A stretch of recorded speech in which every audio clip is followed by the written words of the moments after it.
Well, on that note, I think it's probably time for us to open up to the audience. If anybody wants to ask Richard a question or make a point. Yes.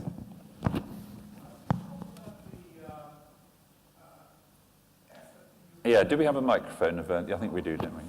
Yeah. Thanks.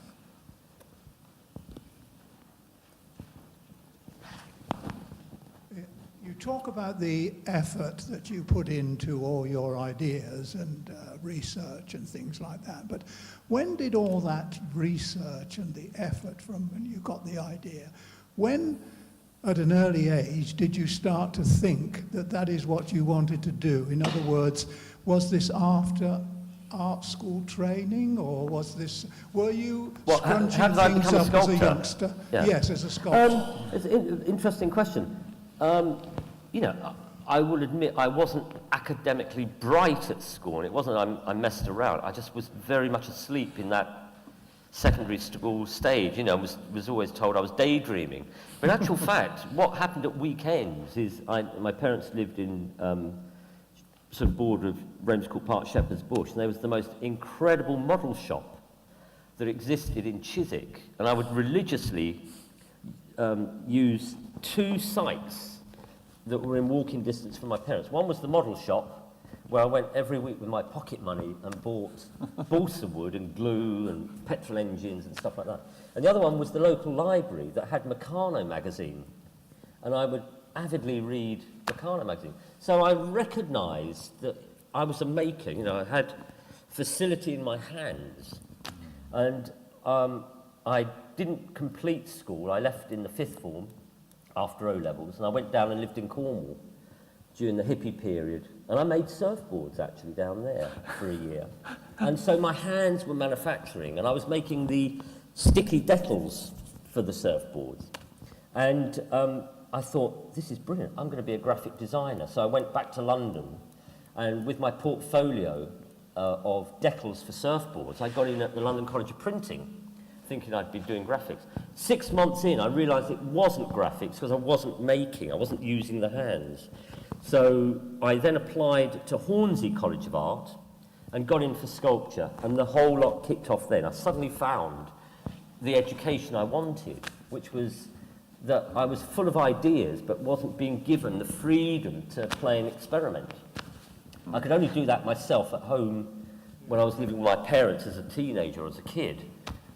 Through the model making. So it was a development into sculpture that really forced it along. And I come from a long line of makers. My grandparents on my mother's side were all master builders going back many generations. They were watch builders, etc. So there was this sort of sense of facility in the hand. So I think, when I've taught in the past, I've always pointed out, if I can look at a student, talk to them and watch them, I can see where if I can see a facility, I'll point it out to them and say, that's your winner there.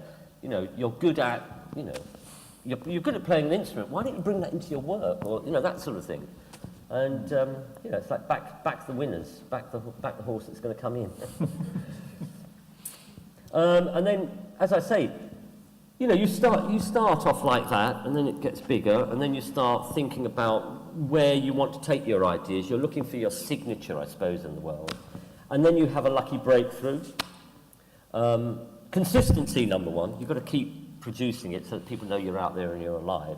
Then you get a breakthrough, say, like 1985 or 1987 with the oil. With the oil, yes. Then attention is drawn and you get more opportunity given to you.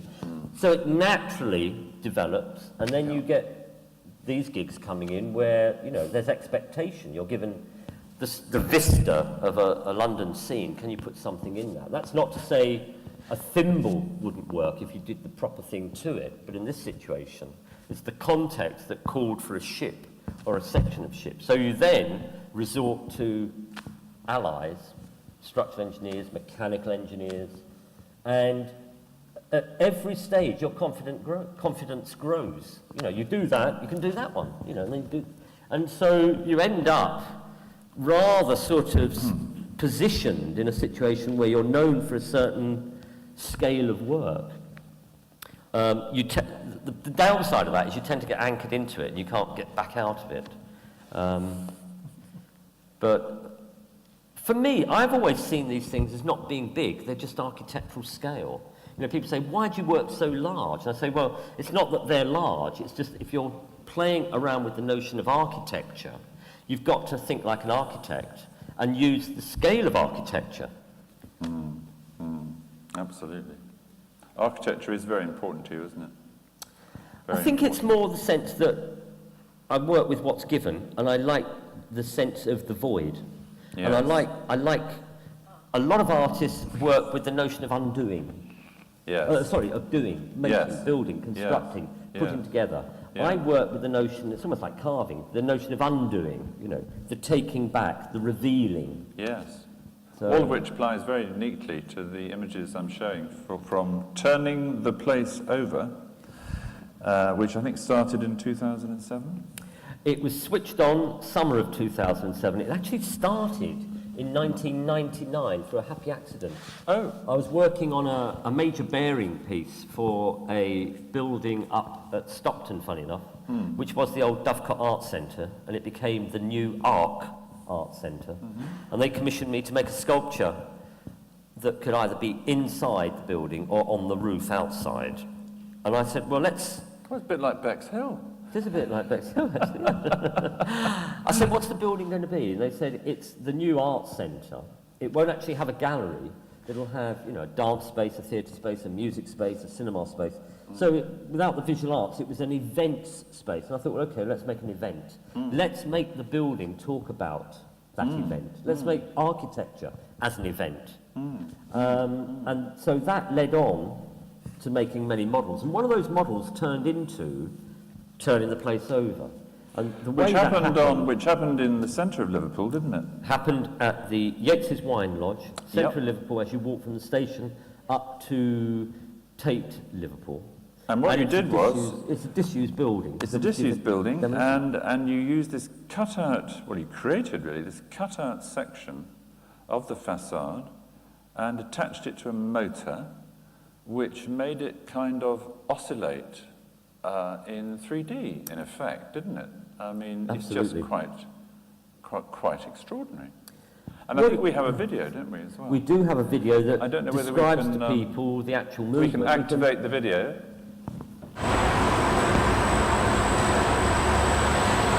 we go. 8 metres in diameter, 3 floors cut away. As you can see, the floors. In order to do that, we had to do a facelift on the building, so there's all steels pulling the facade back. They run down the back of the building and anchor into the ground. You then cut the floors, you bring in all the kit, you motorise it on 2 machines. The 14 metres of spindle are sticking out over the cut floors, and then 26 tonne of facade is put back onto it. As you do.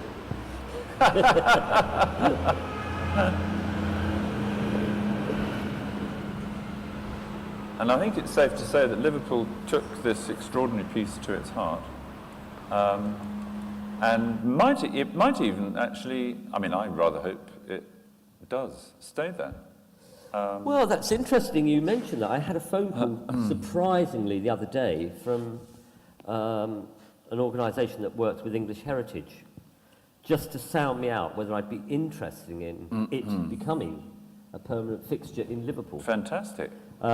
Whether it happens or not, I don't know. I mean, it's owned by the local authority now. The building's been given back. Yes. We switched on in 2007. It was part of the European Capital of Culture, 2008. So we turned on as a flag-waving piece to create attention towards Liverpool. So we ran for that 6 months. Then we ran all of 2008 with the idea of switching off, but it was so popular we ran until early 2011. Yeah. And then it's just been switched off, it's been left. The building has been closed back like that and due for demolition. But it's been due for demolition for about 14 years. And no one's touching it. So really it's a case of whether there is monies to be found through heritage to be able to allow the Liverpool Preservation Society, who would wish to have it permanently activated. Which would be interesting because given that Anthony Gormley's got the Crosby Beach pieces outside of Liverpool, just up coast from Liverpool, I think they see the worth of having that kind of I hate the word branding, but you know, the idea that there is this kind of city collection of prominent artworks that tally in with the Liverpool Biennale that's obviously every 2 years. Yeah. And so they could actually create something of, you know, a situation that might actually endear a developer or a car manufacturer to think, well, should I work in the Tyne or should I go to Liverpool? Liverpool looks quite funky, I think I'll go there. And it's that kind of thing. You have these things in your city. The hidden agenda is that you might entice, you know, a foreign company to come and set up a factory. Absolutely. Yeah, well, I very much hope it does stay there. It would be fantastic, I think. Fingers crossed.